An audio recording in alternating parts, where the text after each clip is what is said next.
ഇപ്പം കണ്ണാടിക്കലിൽ നിന്ന് വീട്ടിലേക്കുള്ള ഒരു സമയം, അതൊരു ചെറിയ റോഡാണ്, ഏകദേശം 1.5 കിലോമീറ്റർ ദൂരമാണ് കണ്ണാടിക്കൽ ബസാറിൽ നിന്ന് വീട്ടിലേക്കുള്ളത്. ഒരു വാഹനത്തിന് മാത്രം ഒരു സമയം കടന്നു പോകാൻ കഴിയുന്ന റോഡാണ്. അപ്പോൾ അവിടേക്ക് എത്തിച്ചേരുന്ന സമയത്ത് മറ്റു വാഹനങ്ങളൊന്നും തന്നെ കടത്തിവിടുകയില്ല. ആ വിധത്തിലുള്ള നിയന്ത്രണങ്ങൾ കൂടി ഉണ്ടാകും എന്നത് തന്നെയാണ്. അതിവൈകാരികമായ നിമിഷങ്ങൾ തന്നെയാണ് എല്ലാവർക്കും ഇടയിൽ ഉള്ളത് എന്ന് തന്നെയാണ്. നമുക്ക് ഇവിടെയുള്ള ആളുകളുടെ പ്രതികരണത്തിലേക്ക് നമുക്ക് പോകാവുന്നതാണ്. ആദ്യം നമ്മുടെ ഷിരൂരിലൊക്കെ വെച്ച് തന്നെ കണ്ടിരുന്നു അവിടെ സന്നദ്ധ പ്രവർത്തകനായൊക്കെ. ഇതെപ്പോൾ ഇവിടെ വന്നു? ഞങ്ങൾ ഇന്നലെ രാത്രി മുതലേ ഇവിടെ ഉണ്ട്, പോയിട്ടില്ല. കാരണം ഇതിൻ്റെ കറക്റ്റ് സമയങ്ങളും കാര്യങ്ങളും അറിയാത്തതുകൊണ്ടാണ് പോവാതുന്നത്. ഫസ്റ്റിൽ പറഞ്ഞിരുന്നത് രാവിലെ 8 മണി 9 മണിക്കൊക്കെ എത്തുള്ളൂ, അല്ലെങ്കിൽ 10 മണിയൊക്കെ ആവുമെന്ന് പറഞ്ഞിരുന്നു. പിന്നീട് അത് 4 മണി 5 മണിയിലേക്ക് എത്തി. അപ്പോൾ ഒരു തുടക്കത്തിലുള്ള ആ ഒരു റിപ്പോർട്ടുകൾ കാര്യം കൃത്യമായിട്ട്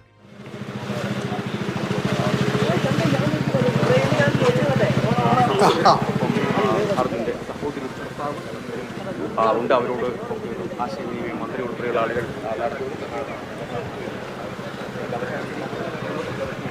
ഭാഗമായി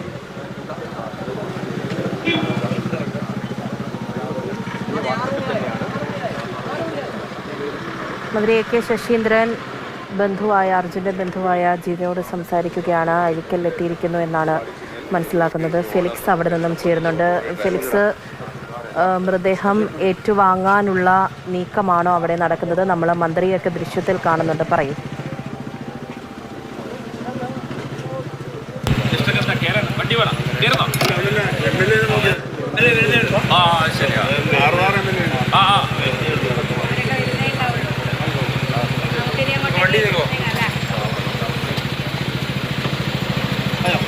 എടുക്കുന്നുണ്ട് ഇപ്പം വൈകിട്ട്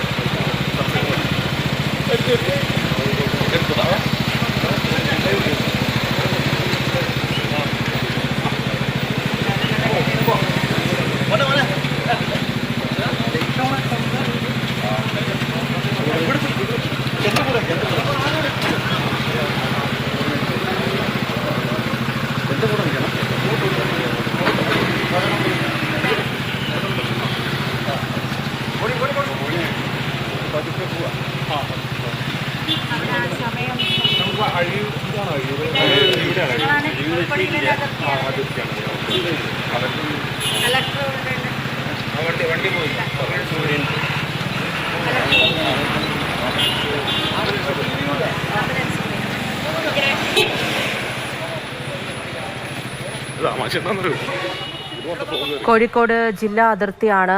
അഴിയൂരിൽ വെച്ചാണ് മൃതദേഹം ഏറ്റുവാങ്ങുന്നത്. മന്ത്രി A K Saseendran, K Rama MLA, MK Raghavan MP തുടങ്ങിയവർ അവിടെയുണ്ട്. അങ്ങനെ അർജുൻ്റെ ഭൗതിക ശരീരം ഏറ്റുവാങ്ങുകയാണ്. ഫെലിക്സ് ചേരുന്നുണ്ട്. ഫെലിക്സ്, ജില്ലാ അതിർത്തി കോഴിക്കോട് അതിർത്തിയിൽ എത്തിയിരിക്കുന്നു. ഇനി സ്വന്തം നാട്ടിലേക്കാണ്.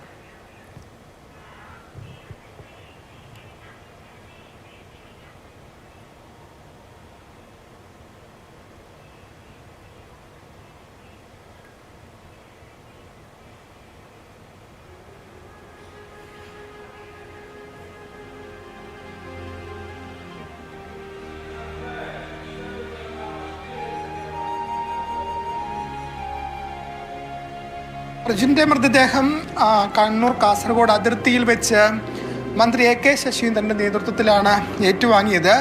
ഒപ്പം തന്നെ വടകര MLA കെ രമയടക്കം ഉണ്ടായിരുന്നു. അങ്ങനെ മൃതദേഹം ഏറ്റുവാങ്ങി. ഇനിയിപ്പോൾ കോഴിക്കോട് ജില്ലയിലേക്ക് കടന്നു.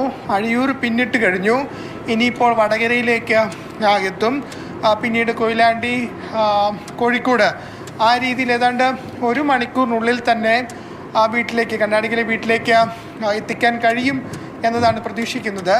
ഞാൻ നേരത്തെ സൂചിപ്പിച്ച പോലെ തന്നെ വഴിയിലുടനീളം അർജുന് ആദരാഞ്ജലികൾ അർപ്പിക്കാൻ നിരവധി പേരാണ്. അവസാനമായി ഒരു നോക്ക് കാണാൻ, അർജുനെ കാണാൻ ഈ ആംബുലൻസിൻ്റെ അടുത്തേക്ക് ഓടിയെത്തിയത്. ഇതിപ്പോൾ ഔദ്യോഗികമായി തന്നെ വടകരയിലേക്ക്, അതായത് കോഴിക്കോട് ജില്ലയിലേക്ക് എത്തുമ്പോൾ മന്ത്രി എ കെ ശശീന്ദ്രൻ്റെ നേതൃത്വത്തിൽ മൃതദേഹം ഏറ്റുവാങ്ങുകയാണ് ചെയ്തത്. ഒപ്പം തന്നെ മറ്റു വാഹനത്തിലുണ്ടായിരുന്ന അർജുൻ്റെ സഹോദരി ഭർത്താവ് ജിതിൻ, ഒപ്പം അർജുൻ്റെ സഹോദരൻ അഭിജിത്ത് എന്നിവരുമായി മന്ത്രി സംസാരിച്ചു. MLA കെ രമയും ഒക്കെ തന്നെ സംസാരിച്ചു. അതിനുശേഷം ആംബുലൻസ് കോഴിക്കോട് ഭാഗത്തേക്ക് നീങ്ങിക്കൊണ്ടിരിക്കുന്നു.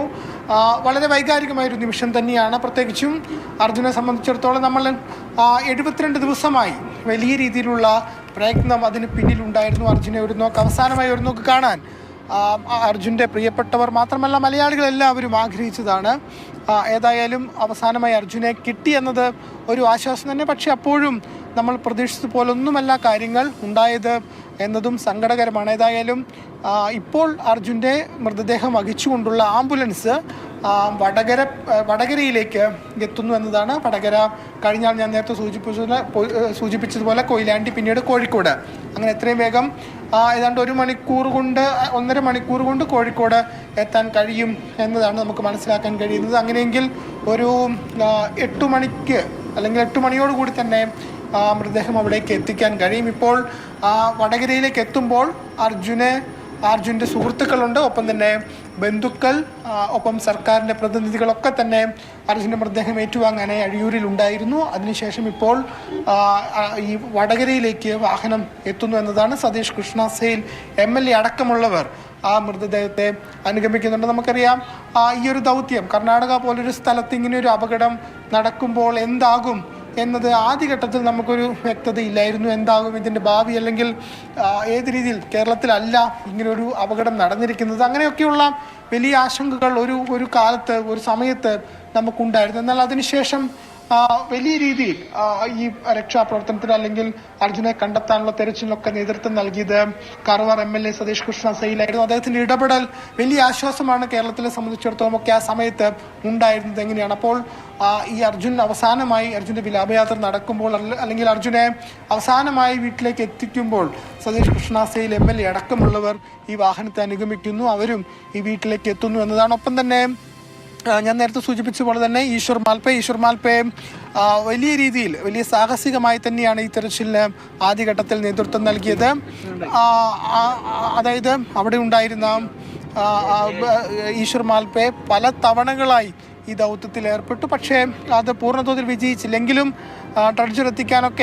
ഏറ്റവും ഒടുവിൽ ഡ്രഡ്ജർ എത്തിക്കാനൊക്കെ വലിയ ശ്രമങ്ങൾ നടത്തിയത് സതീഷ് കൃഷ്ണ സെയിൽ MLA ആണ്. അങ്ങനെ ഈ ദൗത്യത്തിൽ ഭാഗവാക്കുകളായ എല്ലാവരും, അത് മനസ്സുകൊണ്ടടക്കം മലയാളികൾ അർജുനൊപ്പമായിരുന്നു. അർജുനെ എത്രയും വേഗം തിരികെ എത്തിക്കണമെന്ന ഓരോ മലയാളിയും ആഗ്രഹിച്ചതാണ്, പ്രാർത്ഥിച്ചതാണ്.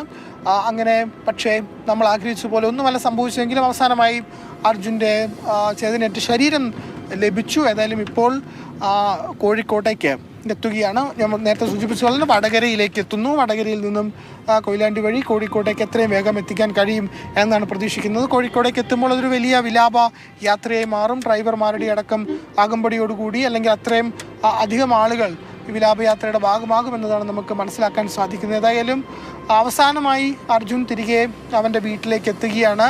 ഇത്രയും നാൾ കരഞ്ഞ് കണ്ണീർ വറ്റിയ അവൻ്റെ പ്രിയപ്പെട്ടവർ, അവൻ്റെ സുഹൃത്തുക്കൾ, അവൻ്റെ നാട്ടുകാർ, ഓരോ മലയാളിയും വേദനയോടുകൂടിയാണ് ഈ കാഴ്ചകൾ കാണുന്നത് എന്ന കാര്യത്തിൽ തർക്കമില്ല. അവരെ സംബന്ധിച്ചിടത്തോളം ഉള്ളുലയ്ക്കുന്ന കാഴ്ചയാണ്. ഒരുപാട് നാൾ അർജുനെ കാത്തു.